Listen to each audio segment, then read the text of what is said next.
ಹೇ guys, ಎಲ್ಲರಿಗೂ ನಮಸ್ಕಾರಗಳು. Welcome back to saga stories. ಇನ್ನೇನು ಕೆಲವೇ ದಿನದಲ್ಲಿ ಸ್ಟಾರ್ಟ್ ಆಗ್ತಿದೆ WPL ಸೀಸನ್ 4. ಇನ್ನೇನು ಕೆಲವೇ ದಿನ ಬಾಕಿ ಇದೆ.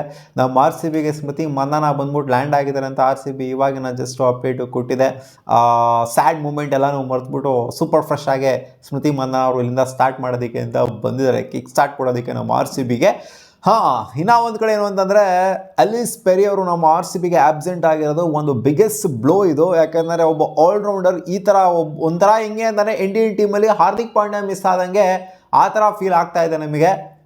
ಯಾಕಂದರೆ ಎಷ್ಟೆಷ್ಟು ಮ್ಯಾಚ್ನ ಗೆಲ್ಸಿದ್ದಾರೆ ಅಲಿಸ್ ಪೆರಿ, ಸಿಂಗಲ್ ಹ್ಯಾಂಡ್ಲಿ ಗೆಲ್ಸಿದ್ದಾರೆ ನಿಂತ್ಕೊಂಡು. ಬೌಲಿಂಗಲ್ಲಾಗಿರಲಿ ಬ್ಯಾಟಿಂಗಲ್ಲಾಗಿರಲಿ ಆಲ್ ರೌಂಡಿಂಗ್ ಅಬಿಲಿಟಿನ ಪ್ರೂವ್ ಮಾಡ್ಕೊಂಡಿದ್ದಾರೆ. ಆರೆಂಜ್ ಕ್ಯಾಪ್ ಹೋಲ್ಡರ್ ಬೇರೆ ಆಗಿದ್ರು. ಅಸೆಸ್ಟ್ ನಂಬರ್ ಆಫ್ ರನ್ಸ್ನ RCBಗೆ ಹೊಡೆದಿದ್ದಾರೆ, highest number of run getter ಕೂಡ ಆಗಿದ್ದಾರೆ ನಮ್ಮ RCBಗೆ. ಸೊ ಈ ಪ್ಲೇಯರು 3 ಸೀಸನ್ ಆಡ್ಬಿಟ್ಟು ಮಿಸ್ ಆಗ್ತಾರೆ sudden, all of A sudden ಕೈ ಎತ್ತುತ್ತಾರೆ ಅಂತಂದರೆ ಖಂಡಿತ ಇದು ಡಿಸಪಾಯಿಂಟಿಂಗೇನೆ. ಇವಾಗ ಬರ್ತಾ ಇರುವಂಥ ಅಪ್ಡೇಟ್ ಏನು ಅಂದರೆ ಸಿಕ್ಕಾಪಟ್ಟೆ ಜನ ಕೇಳ್ತಾ ಇರುವಂಥದ್ದು ಏನು ಅಂತಂದರೆ, ಅಲಿಸ್ ಪೆರಿ ಬ್ಯಾನ್ ಆಗ್ತಾರಾ IPL ಇಂದ, ಇನ್ನು ಮುಂದೆ ಬರುವಂಥ ವರ್ಷ ಬ್ಯಾನ್ ಆಗ್ತಾರಾ ಅಂತ. ಯಾಕೆಂದರೆ ಅವರು ಲಾಸ್ಟ್ ಮೂಮೆಂಟಿಗೆ ಎಂತ್ ಮೂಮೆಂಟಿಗೆ ಕೈ ಕೊಟ್ಟಿರೋದ್ರಿಂದ 1 ವರ್ಷದ ಬ್ಯಾನ್ ಆಗುತ್ತೆ, ಇವ್ರಿಗೆ 2 ವರ್ಷದ ಬ್ಯಾನ್ ಆಗುತ್ತಾ ಅಂತ ಕೇಳ್ತಾ ಇದ್ದಾರೆ. ಸ್ವಲ್ಪ ಜನಕ್ಕೆ ಡೌಟ್ ಅಂತೂ ಖಂಡಿತ ಇರುತ್ತೆ. IPL ಅಲ್ಲಿ ಈ ಥರ ಒಂದು ರೂಲ್ನ ತೊಗೊಂಬಂದ್ರು, ಗೊತ್ತಿರೋ ಹಾಗೆ ನಿಮಗೆ. ಎಂತ್ ಮೂಮೆಂಟಿಗೆ ಕೈ ಕೊಡುವಂಥ ಓವರ್ಸೀಸ್ ಪ್ಲೇಯರ್ಗಳು ಏನಿದ್ದಾರೆ ಇವ್ರನ್ನ ಬ್ಯಾನ್ ಮಾಡಲಾಗುತ್ತೆ ಅಂತ ಹೊಸ ರೂಲ್ನ ತಗೊಂಬಂದಿದ್ರು. ಲಾಸ್ಟ್ ಇಯರ್ ಅದನ್ನು ಇಂಪ್ಲಿಮೆಂಟು ಕೂಡ ಮಾಡಿದರು. ಹ್ಯಾರಿ ಬ್ರೂಕು ಆಪ್ಷನಲ್ಲಿ ಪಿಕ್ ಆಗಿ ಅವರು ಬರಲ್ಲ ಅಂತ ಕೈ ಎತ್ತಿದ್ದು, ಆ್ಯಂಡ್ ಅವ್ರನ್ನ ಈ ಸೀಸನ್ ಆಪ್ಷನ್ಗೆ ರಿಜಿಸ್ಟರ್ ಮಾಡೋದಕ್ಕೆ ಬಿಡಲಿಲ್ಲ. ಏನಕ್ಕೆ ಅಂತಂದರೆ ಅವ್ರನ್ನ ಬ್ಯಾನ್ ಮಾಡಲಾಗಿತ್ತು, ಅದಕ್ಕೋಸ್ಕರ ಅವ್ರು ಆಪ್ಷನ್ಗೆ ರಿಜಿಸ್ಟರ್ ಆಗೋದಕ್ಕೆ ಆಗಲಿಲ್ಲ. ಸೊ ಇನ್ನೂ ಒಂದು ರೂಲ್ ಏನು ಹೇಳುತ್ತೆ ಅಂತಂದರೆ, IPLದು ಮೆಗಾ ಆಪ್ಷನ್ಗೆ ರಿಜಿಸ್ಟರ್ ಆಗಲೇಬೇಕು. ಎಲ್ಲ ಪ್ಲೇಯರು ಕೂಡ ಮೆಗಾ ಆಪ್ಷನ್ ರಿಜಿಸ್ಟರ್ ಆಗಲೇಬೇಕು. ಸ್ಟ್ರೈಟ್ ಅವೇ ಬಂದ್ಬಿಟ್ಟು ನಾವು ಮಿನಿ ಆಪ್ಷನ್ಗೆ ಬೇಕು ಅಂತ ಮೆಗಾ ಆಪ್ಷನ್ ಅವಾಯ್ಡ್ ಮಾಡಿಬಿಟ್ಟು ಮಿನಿ ಆಪ್ಷನ್ಗೆ ಮಾತ್ರ ರಿಜಿಸ್ಟರ್ ಆಗ್ತೀನಿ ಅಂತಂದರೆ ಅದು ಆಗೋದಿಲ್ಲ.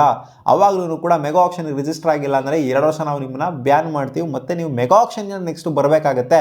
ಅಂದರೆ ವ್ಯಾಲಿಡ್ ರೀಸನ್ ಇಲ್ಲದಂಗೆ ಮಿಸ್ ಆಗ್ತಾರೆ ಅಂತ. ಅಂದರೆ ಅಲಿಸ್ ಪೆರಿ ಅವ್ರನ್ನು ಕೂಡ ಆ್ಯಂಡ್ ಅನಿಬಲ್ ಸದರ್ಲ್ಯಾಂಡ್ ಇಬ್ಬರು ಕೂಡ ಮೈನ್ ಪ್ಲೇಯರ್. ಡೆಲ್ಲಿ ಕ್ಯಾಪಿಟಲ್ಸ್ ಅವರು ಮೈನ್ ಪ್ಲೇಯರ್ ಆಯಿತು ಅಂತಂದರೆ ನಮ್ಮ RCBಗೆ ಅಲಿಸ್ ಪೆರಿ ಇನ್ಫ್ಯಾಕ್ಟ್ ರಿಟೈನ್ ಮಾಡ್ಕೊಂಡಿರುವಂಥ ಪ್ಲೇಯರ್ಸ್ಗಳು ಗುರು, ಆಪ್ಷನ್ಲಿ ತಗೊಂಡಿರುವಂಥ ಪ್ಲೇಯರ್ಸ್ಗಳಾಗಿತ್ತು ಅಂದರೆ ಅದು ಬೇರೆ ಕತೆ ಆಗಿರೋದು. ಬಟ್ ರಿಟೈನ್ಡ್ ಲಿಸ್ಟಲ್ಲಿರುವಂಥ ಪ್ಲೇಯರ್ಸ್ಗಳು ಈ ಥರ ಕೈ ಎತ್ಬಿಡ್ತು ಅಂತಂದರೆ ಏನು ಗುರು ಕತೆ ಅಂತ ಕೇಳಿದ್ರೆ, ಇದು IPL ರೂಲ್ಸ್ ಇಲ್ಲೂ ಇಂಪ್ಲಿಮೆಂಟ್ ಆಗುತ್ತಾ ಅಥವಾ ಇಂಪ್ಲಿಮೆಂಟ್ ಆಗೋದಿಲ್ವಾ, ಏನು ಹೇಳುತ್ತೆ WPL ರೂಲ್ಸು ಅಂತ ಕೇಳ್ತು ಅಂತಂದರೆ, IPLನ ರೂಲ್ಸು IPLಗೆ, WPL ರೂಲ್ಸ್ಗೆ ಅದು ಇಂಪ್ಲಿಮೆಂಟ್ ಆಗಿಲ್ಲ, ಇನ್ನು ಅದನ್ನು ತೊಗೊಂಬಂದಿಲ್ಲ.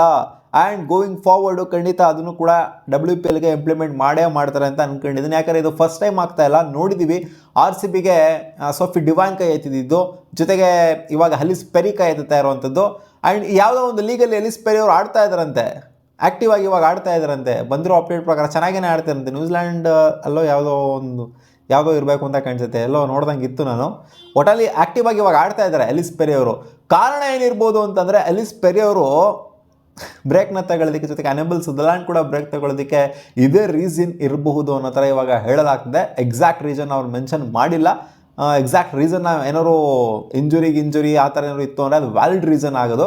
ಇಂಜುರಿನೋ ಅಥವಾ ಏನಾದ್ರು ಹೇಳ್ಬೇಕಾಗಿತ್ತು ಅವ್ರು, ಈ ಥರ ಆಗಿದೆ ಗುರು ಪ್ರಾಬ್ಲಮ್ ಅಂತ. ಬಟ್ ಏನೂ ಹೇಳಿಲ್ಲ, ಪರ್ಸ್ನಲ್ ರೀಸನ್ ಅಂತ ಅಷ್ಟೇ ಕೊಟ್ಟಿರೋದ್ರಿಂದ. ಸೊ ನಾವೇನು ಅನ್ಕೊತಾ ಇದ್ದೀವಿ ಅಂತಂದರೆ, ಇಲ್ಲಿ ಎಲ್ಲರೂ ಅನ್ಕೊತಿರೋ ಪ್ರಕಾರ, ಇರೋವಂಥ ಪ್ರಕಾರ ಎಲ್ಲ ನೋಡ್ತು ಅಂತಂದರೆ, 2026 T20 ವರ್ಲ್ಡ್ ಕಪ್ ಏನಿದೆ ಅದು ಬರ್ತಾ ಇದೆ, ಜೂನಲ್ಲಿ ಬರ್ತಾ ಇದೆ ವುಮೆನ್ಸ್ದು. ಸೊ ಆದ್ದರಿಂದ ಏನಾದರೂ ವರ್ಲ್ಡ್ ಕಪ್ ಪ್ರಿಪ್ರೇಷನ್ಗೆ ಸ್ವಲ್ಪ ರಿಸ್ಕ್ ತಗೊಳ್ಳೋದಕ್ಕೆ ಇಷ್ಟಪಡದೆ ಆಸ್ಟ್ರೇಲಿಯನ್ ಟೀಮು, ಅಂದರೆ ಆಸ್ಟ್ರೇಲಿಯನ್ ಕ್ರಿಕೆಟ್ ಬೋರ್ಡ್ ಅವರು, ಇಲ್ಲ ಗುರು ನೀನು ಹೋಗ್ಬೇಡ, ಇಲ್ಲಮ್ಮ ನೀನು ಹೋಗ್ಬೇಡ, ಇಲ್ಲೇ ಇರೋ ಅಂತ ಹೇಳಿದರೆ ಅನ್ನೋ ಥರ ಕಾಣಿಸ್ತೈತೆ ಈ ಇಬ್ಬರು ಪ್ಲೇಯರ್ಸ್ಗಳು. ಆಸ್ಟ್ರೇಲಿಯನ್ ಪ್ಲೇಯರ್ಸ್ಗಳಿಗೆ ಪ್ರಾಬ್ಲಿ ಆ ಥರ ಇದ್ರೂ ಇರ್ಬೋದು. ಇವಾಗ ನೋಡಿ ಹಾರ್ದಿಕ್ ಪಾಂಡ್ಯ ನಾವು ಯಾವ ಥರ ಪ್ರಿಸರ್ವ್ ಮಾಡ್ತೀವಿ ನೋಡಿ, ODIs ಆಡೋದಕ್ಕೆ ಬಿಡ್ತಿಲ್ಲ, ಬರೀ T20 ಮಾತ್ರ ಇರಪ್ಪ ನೀನು, T20 ಮಾತ್ರ ಆಡು, T20 ಬೇಕು ನೀನು ವರ್ಲ್ಡ್ ಕಪ್ಪಿಗೆ ಅಂತ ಪ್ರಿಸರ್ವ್ ಮಾಡ್ತಿದ್ವಲ್ಲ, ಆ ಥರ ಏನಾದ್ರು ಪ್ರಿಸರ್ವ್ ಮಾಡ್ತಾ ಇದ್ದಾರೆ ಇವ್ರನ್ನ ಅನ್ನೋ ಥರ ಡೌಟ್. ಯಾಕೆಂತಂದರೆ ಗೊತ್ತಲ್ಲಪ್ಪ, ಸೋತೋಗ್ಬಿಟ್ರಲ್ಲ ಆಸ್ಟ್ರೇಲಿಯಾದವರು, ಇಂಡಿಯಾ ಮೇಲೆ ಸೋತೋಗ್ಬಿಟ್ರು ಬಂದ್ಬಿಟ್ಟಿಲ್ಲಿ ವರ್ಲ್ಡ್ ಕಪ್ಪಲ್ಲಿ. ಸೊ ಮುಖಭಂಗ ಅವ್ರಿಗೆ ಆಲ್ರೆಡಿ ಆಗಿಬಿಟ್ಟಿದೆ. ಸೊ ಅದಕ್ಕೋಸ್ಕರ ಪ್ರಿಸರ್ವ್ ಮಾಡ್ತಾ ಇದ್ದಾರೆ ಅನ್ನೋ ಥರ ಒಂದು ಡೌಟು ಕೂಡ ನಮಗೆ ಕಾಡ್ತಾ ಇದೆ. ಅದೇ ಇರ್ಬೋದು ರೀಸನ್ನು ಅಂತ. ಯಾಕಂದರೆ ಏನೂ ರೀಸನ್ ಇಲ್ಲ, ಇವಾಗ ಆಕ್ಟಿವ್ ಕ್ರಿಕೆಟ್ನ ಆಡ್ತಿದ್ದಾರೆ ಅಲಿಸ್ ಪೆರಿ ಅವರು. ಏನೋ ಕ್ರಿಕೆಟ್ನ ಆಡ್ತಾ ಇಲ್ಲ ಅಂತಂದರೆ ಬಿಡುಗರು ಅನ್ಬೋದಾಗಿತ್ತು, ಬಟ್ ಇವಾಗ ಅವರು ಕ್ರಿಕೆಟ್ನ ಆಡ್ತಾ ಇದ್ದಾರೆ. ಆ್ಯಂಡ್ ಅವರೇನು ವ್ಯಾಲಿಡ್ ರೀಸನ್ನ ಕೊಟ್ಟಿಲ್ಲ. ಸೊ ವ್ಯಾಲಿಡ್ ರೀಸನ್ನ ಕೊಟ್ಟಿಲ್ಲ ಅಂದರೆ ರಿಪ್ಲೇಸ್ಮೆಂಟ್ ಕೂಡ ಅವರು RCB ಅವರು ಆಲ್ರೆಡಿ ತೊಗೊಂಡಿದ್ದಾರೆ. ಸೊ ನೆಕ್ಸ್ಟ್ ಸೀಸನ್ ರಿಟರ್ನ್ ಆಗೋದಕ್ಕೆ ಬರ್ತಾ ಇದು, ಅಥವಾ ಆಪ್ಷನ್ಗೆ ಹೋಗೋದಕ್ಕಾಗತ್ತಾ, ಆ ಥರ ಆಗುತ್ತೆ ಇದು ಕತೆ ಅನ್ನೋದು ಕೂಡ ಇನ್ನೂ ಕ್ಲಾರಿಟಿ ಸಿಕ್ಕಿಲ್ಲ ಅದ್ರ ರಿಲೇಟೆಡ್. ಯಾಕಂತಂದರೆ ಇವರು ಕೈ ಎತ್ಕೊಂಡು ಹೋಗ್ಬಿಟ್ರು, ಅದರಿಂದ ಇಲ್ಲ ಗುರು ನಾನು ಬರಲ್ಲ ಅಂತ ಕೈ ಕೊಟ್ಟು ಹೋಗಿರೋದು. ಇದು ವ್ಯಾಲಿಡ್ ರೀಸನಿಂದ ಏನು ಹೋಗಿಲ್ಲ ಈ ಇಬ್ಬರು ಪ್ಲೇಯರ್ಗಳು. ಸೊ ಕಾದು ನೋಡಬೇಕಾಗತ್ತೆ. ಒಟ್ಟಲ್ಲಿ ಬ್ಯಾನ್ ಅಂತೂ ಆಗೋದಿಲ್ಲ. ನೆಕ್ಸ್ಟ್ ವರ್ಷ ಅಲಿಸ್ ಪೆರಿ ಜೊತೆಗೆ ಅನುಬಲ್ ಸದರ್ಲ್ಯಾಂಡು ಖಂಡಿತ ಆಡ್ತಾರೆ. ಒಟ್ಟಲ್ಲಿ ಯಾವ ಟೀಮ್ಗೆ ಆಡ್ತಾರೆ, RCBಗೆ ಆಡ್ತಾರಾ ಅಥವಾ ಬೇರೆ ಟೀಮ್ಗೆ ಆಡ್ತಾರಾ ಅಂತ ಹೇಳೋದಕ್ಕೆ ಬರೋದಿಲ್ಲ. ಯಾಕಂದರೆ ಒಂದು ವರ್ಷ ಗ್ಯಾಪ್ ಆದಮೇಲೆ ಏನು ಬೇಕಾದ್ರೂ ಆಗ್ಬೋದು. ಮತ್ತೆ ಸಿಗೋಣ ಮುಂದಿನ ನೋಡಿದ್ಲಿ ಗಾಯ್ಸ್.